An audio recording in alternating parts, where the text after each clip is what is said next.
زمین پھٹی نہ آسمان گرا، گجرانوالہ میں انسانیت کی پامالی کا بدترین واقعہ، سسرالیوں کی خاتون کو چارپائی سے باندھ کر زندہ جلانے کی کوشش، خاتون کا 90% جسم جھلس گیا، مجھے آگ لگانے سے پہلے بدترین تشدد کیا گیا، متاثرہ خاتون نے بیان ریکارڈ کرا دیا، پولیس نے خاتون کے شوہر کو گرفتار کر لیا، سسرالیوں کی واقعے کو خودکشی کا رنگ دینے کی کوشش۔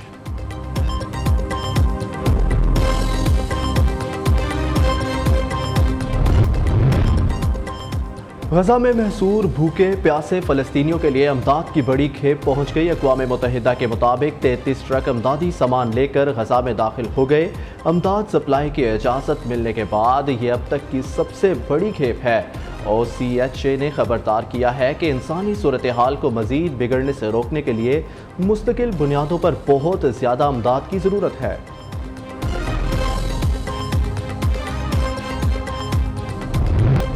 Boys are not playing well, chief selector قومی کرکٹ ٹیم انضمام الحق عہدے سے مستعفی، استعفیٰ chairman PCB management committee Zaka Ashraf کو بھجوا دیا۔ پلیئرز ایجنٹ کمپنی سے تعلق کی تردید، کہا بورڈ سے کال آئی، ہم نے 5 لوگوں کی کمیٹی بنائی ہے، PCB الزامات کی تحقیقات کرے، آزادانہ انکوائری کے لیے عہدے سے الگ ہو گیا، بغیر تحقیق باتیں ہوں تو تکلیف ہوتی ہے۔ Chairman PCB management committee Zaka Ashraf نے انضمام الحق کو آج قذافی اسٹیڈیم طلب کیا تھا۔ انضمام الحق چیئرمین PCB مینجمنٹ کمیٹی سے ملاقات کے لیے آئے تھے، لیکن ملاقات نہ ہو سکی، آفس میں نہیں تھا تو انضمام سے کیسے ملتا؟ Chairman PCB manage committee Zaka کا رد عمل سامنے آ گیا، کہا انضمام ہمارے ہیرو ہیں، ہمیشہ ان سے ملنے کے لیے دستیاب ہوں۔ اینٹی کرپشن یونٹ اور PCB آفیشلز پر مبنی 5 رکنی کمیٹی بنائی ہے۔ ہم کھیلنا بھول گئے، بورڈ والے سیاست نہ بھولے، ٹیم کی ناقص کارکردگی پر سوالات اٹھے تو ذکا اشرف نے معاملہ سلیکشن پر ڈال دیا۔ ایک انٹرویو میں ٹیم کی ناقص کارکردگی کا سوال گول کیا اور سابق سلیکٹر کو الزام دے ڈالا۔ ہارون رشید کی بھی فل انٹری، ذکا اشرف کو لیگل نوٹس بھیجنے کا انتہا۔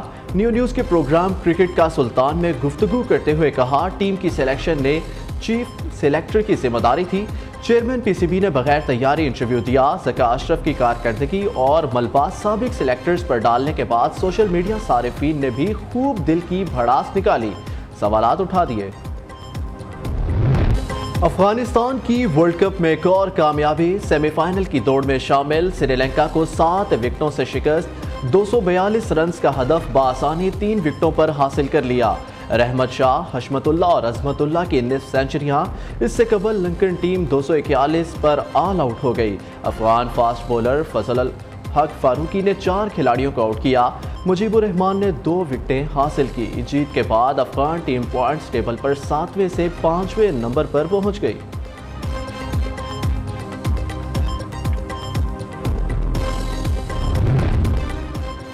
مشن ورلڈ کپ، نیا دن نئی امید، ورلڈ کپ میں قومی ٹیم اپنا 7واں میچ آج بنگلہ دیش سے کھیلے گی۔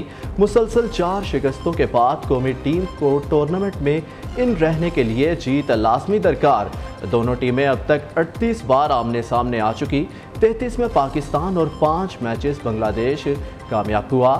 پاکستان اور بنگلہ دیش کا میچ ایڈن گارڈن کولکتہ میں پاکستانی وقت کے مطابق دوپہر 1:30 بجے شروع ہوگا۔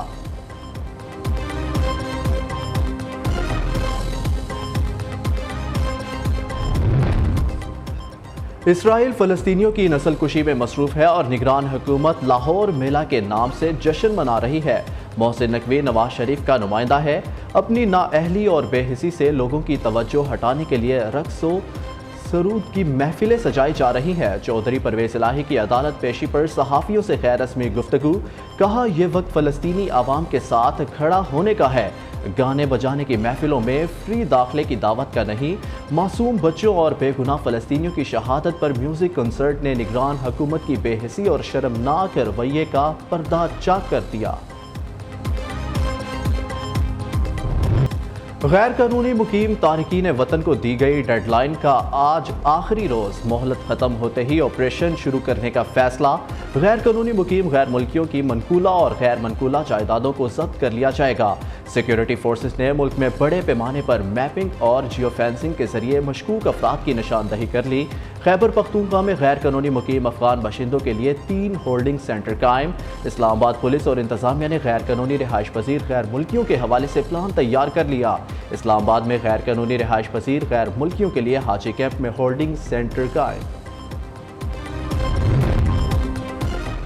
پاک افغان بارڈر پر امیگریشن پالیسی میں تبدیلی، سرکاری دستاویز کی حکومتی شرائط پر مقامی تاجر تنظیموں کا احتجاج، آل پارٹیز انجمن تاجران اور چیمبر آف کامرس کا دھرنا 10ویں روز بھی جاری۔ حکومت نئی شرائط پر نظر ثانی اور بارڈر پر پرانی طرز پر آنے جانے کی اجازت دی جائے، تاجر تنظیموں کا مطالبہ۔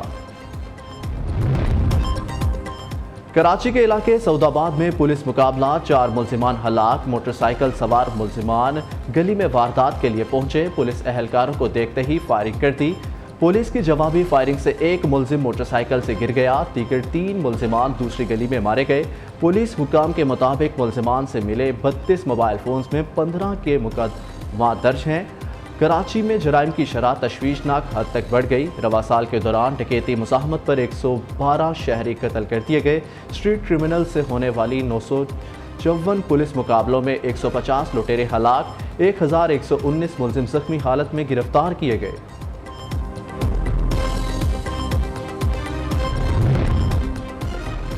گیس کی قیمتوں میں 172% تک اضافہ، اقتصادی رابطہ کمیٹی نے منظوری دے دی، 57% پروٹیکٹڈ صارفین پر اطلاق نہیں ہوگا۔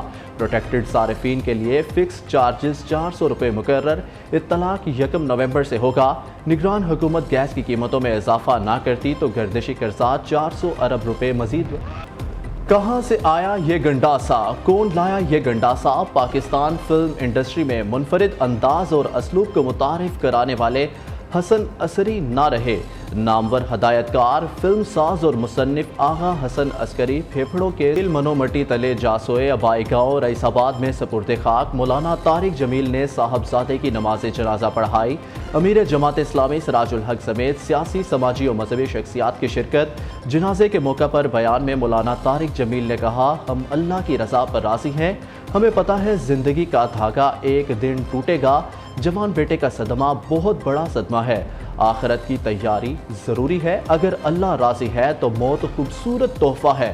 مولانا طارق جمیل کے بیان پر ہر آنکھ اشکبار نظر آئی۔